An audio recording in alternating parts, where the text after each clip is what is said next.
Welcome to the Explainer. Today, we're going to build a modern AI agent from the ground up, starting with a basic idea and scaling it all the way to an enterprise-ready powerhouse. Let's get started. All right, so let's set the stage. Meet our company for today. We'll call them Tech Corp. Now, Tech Corp has a big data problem. They're sitting on a whopping 500 gigabytes of internal documents. I mean, think about it. That's everything from HR policies to super technical product specs. So that leads us to the billion-dollar question, right? How in the world do you build an AI assistant that can actually understand all of that stuff? We're not talking about a simple chatbot here. We need something that knows the company's private, ever-changing data inside out. Okay, so here's the game plan for today. We're going to start with a fundamental challenge, an AI's limited memory. Then, we'll see how a cool technique called RAG blows that problem away.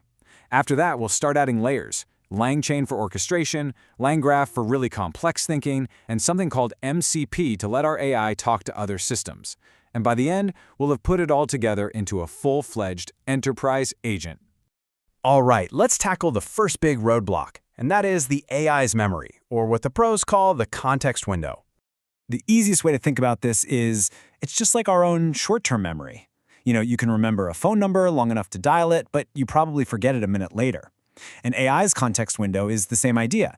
It's the amount of info it can juggle in its head at any given moment. Super powerful for sure, but definitely limited. And here's where it gets really interesting, because the sizes vary a lot. You've got absolute beasts like Gemini 1.5 Pro that can remember 1 million tokens. That's a huge amount of text. But then you have smaller, zippier models that only handle a few thousand. But here's the kicker.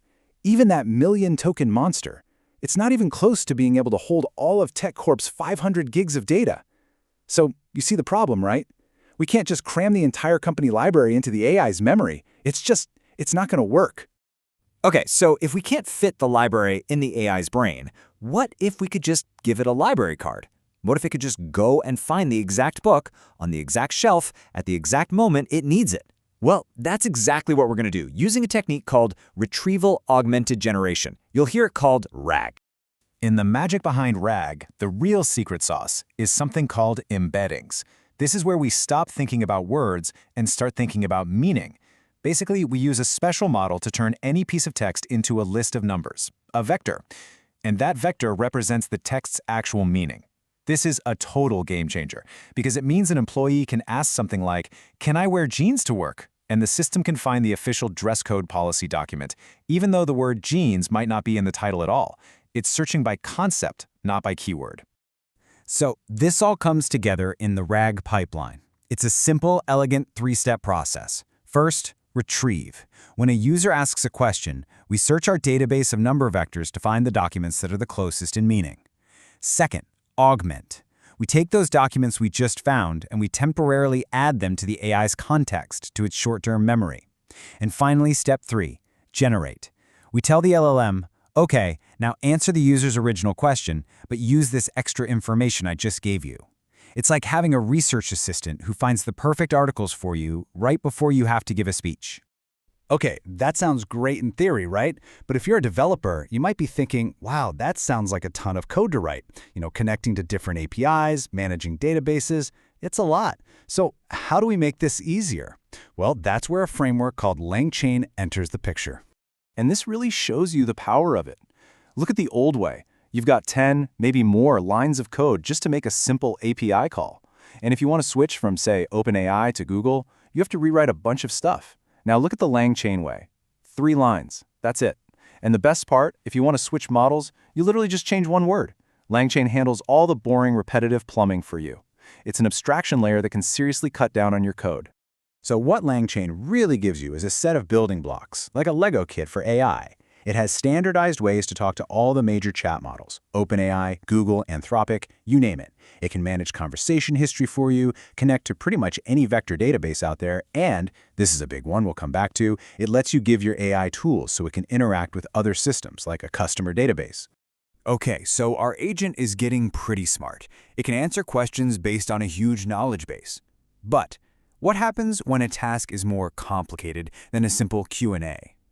Real-world business tasks often have multiple steps, they have if-then conditions, they might even need loops. For that, we need to level up from a simple chain to something more powerful, LangGraph.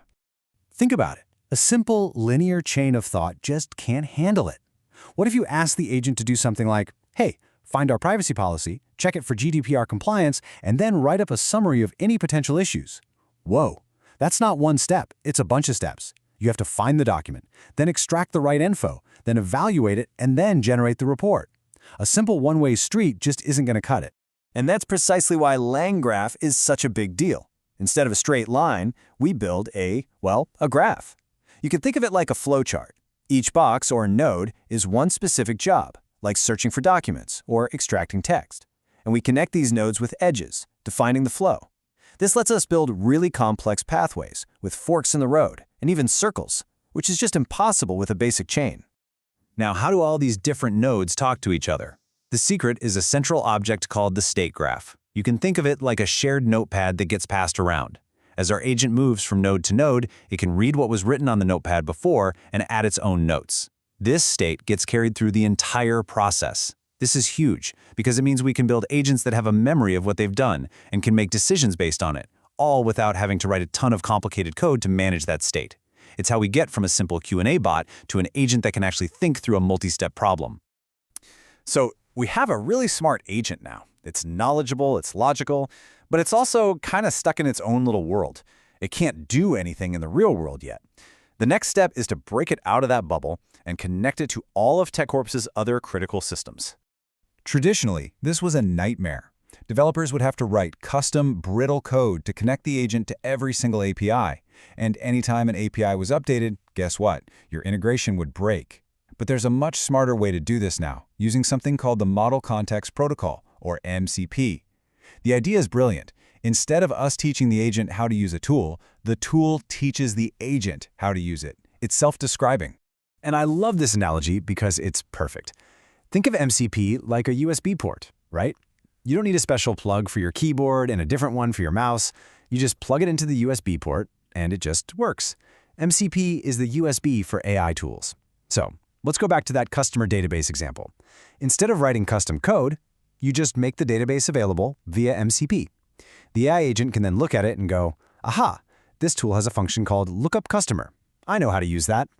So when a user asks about order number 1234, the agent can decide all by itself to use that tool to get the answer. It completely flips the script. The agent does the work, not the developer. Okay, we've covered a lot of ground. We've seen all the individual components. Now, let's put them all together and see what the final architecture for TechCorp's awesome new enterprise agent actually looks like. And here it is, the complete stack. At the foundation, we've got RAG, giving the agent its deep knowledge of all that company data. Then we have LangChain acting as the conductor orchestrating all the core pieces. For the really tough, multi-step tasks, we bring in LangGraph to manage that complex logic. And finally, MCP is the gateway to the outside world, that universal port that lets our agent connect to and use any external tool it needs. This isn't just a chatbot anymore. This is a fully integrated member of the team. So you might be wondering, okay, this is great, but how do I actually build this in a real company? Well, here's your deployment checklist, your step-by-step guide. First, you create that knowledge base, chunk and embed all those documents. Second, you build the basic RAG pipeline using LangChain. Third, you map out your complex business logic with LangGraph. Fourth, you use MCP to give your agent its tools by connecting it to your key systems. And finally, step 5, you wrap it all up and deploy it in an application for your users to interact with. That's the playbook for taking this from concept to production. You see, by putting all these pieces together, TechCorp didn't just build a better search engine for their documents. They built an active, intelligent system that can reason and take action. We're really witnessing a fundamental shift from dealing with static data to collaborating with intelligent agents. So I'll leave you with this question to think about. Your company's data is complex, your workflows are complex. Is your AI agent ready for that challenge?